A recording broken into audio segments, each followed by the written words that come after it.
Hi guys, we're about to start reading A to Z Mysteries, Colossal Fossil, written by Ron Roy. This is Super Edition number 10. There's a picture to help us with information later in the story.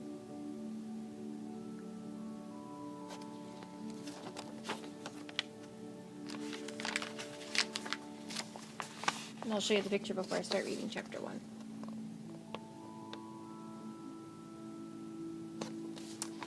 Alright, chapter 1. I can't believe we're sleeping in the museum tonight, Josh said. I saw a movie once where some kids stayed overnight in a museum and no one ever saw them again. Dink grinned at Josh. What happened to them, he asked. A dinosaur ate them. If no one ever saw the kids again, Dink asked, how do you know a dinosaur got them? The police found bloody dinosaur tracks in the museum, Josh said. Ruth Rose laughed. This museum has dinosaurs, she says, but they've been dead for a long time. Nothing to worry about. Dink, Josh, and Ruth Rose were in Boston, Massachusetts with Dink's father. He had a business meeting there and had brought the kids with them. They were in the Boston Public Garden, where they planned to visit the New England Children's Museum. During the year, the museum invited kids for special sleepovers. Dink's dad had signed them up a week ago. The kids wore backpacks and carried their rolled-up sleeping bags as they hiked past a pond in the public garden. Dink watched people riding in boats that had giant carved swans at the back. That looks like fun, Ruth Rose said. I'd like to try it. Do those boats ever tip over, Josh asked. Mr. Duncan laughed. I don't think so, he said, but you'd be in shallow water, and you could walk right out onto the lawn. I see the museum, Ruth Rose said, pointing straight ahead. In the shade of a giant pine tree stood a stone building with lots of windows. The museum was set in a lawn with shrubbery and hundreds of yellow daffodils moving in the breeze. A sign over the wide front door said, New England Children's Museum, a learning place. A crowd of kids and parents were standing near the museum entrance. Some of the kids were wearing costumes. One boy was all in black, with 4 extra arms sewn onto his black sweatshirt. Look, Dink said to Josh and Ruth Rose, a giant spider. Josh shuddered. I'm glad he's not real, he said. But there are real ones inside, Ruth Rose teased. There's a spider exhibit, and I'm dying to see it. 2 younger kids were wearing green dinosaur costumes. They looked like twins. The boy's t-shirt said, I'm Fred. His sister said, I'm Ruby. They each held a teddy bear under one arm. They carried sleeping bags like everyone else. A small banner next to the door read, Come inside and meet our colossal fossil. Just then a woman stepped through the door. She wore a blue shirt with the museum's initials, NECM, printed on the front, a baseball cap, and cargo pants. She knelt near a man who was sitting on the ground, leaning against the trunk of a pine tree. The man had raggedy pants and a ripped winter jacket. A ski cap was pulled over his tangled gray hair. Next to him lay a brown dog. The dog's tail wagged when the woman patted him on the head. She handed the man a small lunch bag. She looked inside the bag and pulled out a sandwich, then tore off the wrapping and took a big bite. The woman went back to the museum steps and smiled at the people waiting. I'm Sylvia Slate, she said. I'm one of your chaperones for tonight. Come on in. They all trooped through the doorway. A long table had been set up inside the lobby where the museum workers were checking off names. Then Sylvia and more chaperones in blue shirts led everyone into a small auditorium. Please find a seat, folks, Sylvia called out. She was standing on a stage. The kids and their parents filled in a few rows of seats. She introduced the other chaperones. Say hi to Tyler, Sandy, Trish, and Otto. The 4 chaperones waved and the kids and parents clapped. Just then a man ran through the auditorium and leaped onto the stage. He had curly black hair and a black beard. He was wearing what looked like animal skin covered with long black hair. He was carrying a club and leather sandals were tied onto his feet. What about me, he said. Sylvia laughed. Oh yes, I forgot about our caveman, she said. Say hi to Nog. Hi, Nog, everyone called out. Nog bowed. Hi, right back at you, he yelled in a deep voice. Do you really live in a cave? A kid yelled, and everyone laughed. Nog grinned. Nope. I live in a nice apartment here in Boston, right across the street from Paul Revere's house. Who's Paul Revere? The same kid asked. His father smiled and said, I'll tell you later, Brian. Nog is going to show you some of the museum exhibits, Sylvia told the group. Then we'll split up into smaller groups, and you'll get to choose one of us as your personal chaperone for the evening. Nog waved his club in the air. Make a long line and follow me, he said. Here's a picture of Nog.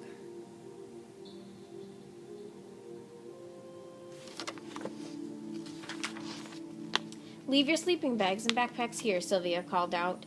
You'll pick them up again later. For the next half an hour, Nog led the group around parts of the museum. They saw a triceratops that Nog told them was 23 feet long. This guy's skeleton was found in South Dakota, he said. The kids and adults stared up at the huge skeleton.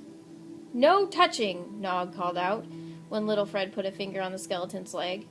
He's ticklish.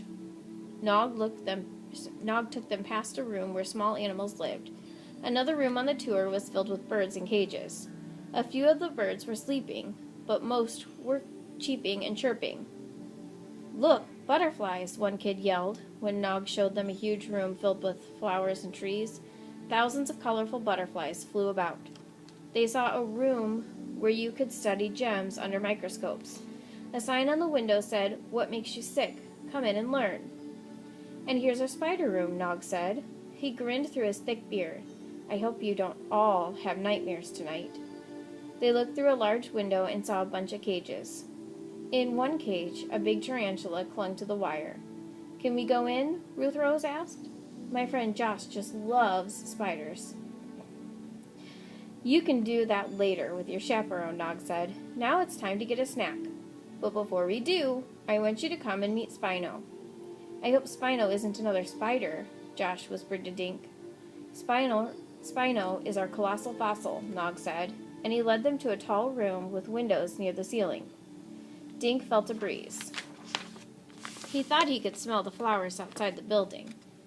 In one wall of the room were two doors labeled Office and Laboratory in black letters.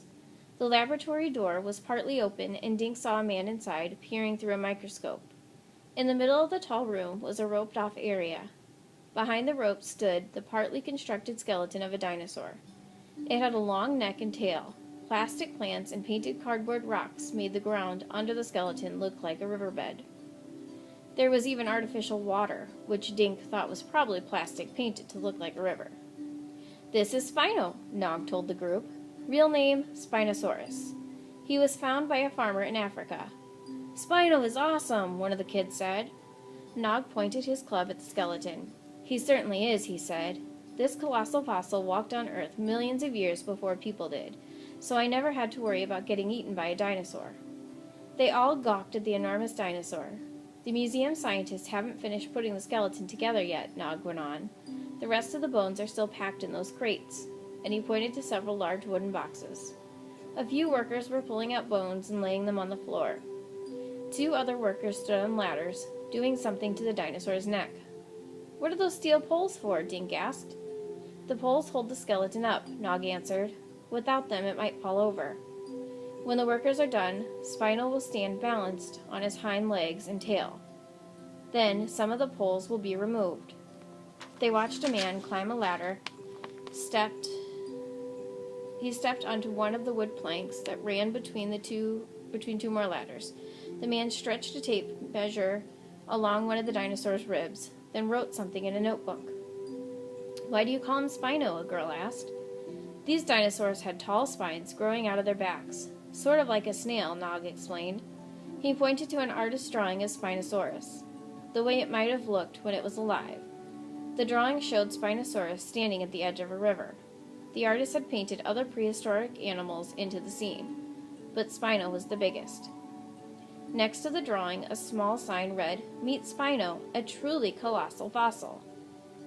How did you get the skeleton all the way from Africa to Boston? Dink asked Nog. The museum bought the bones from the farmer who discovered them. Before I finish that sentence, I'm going to show you the picture.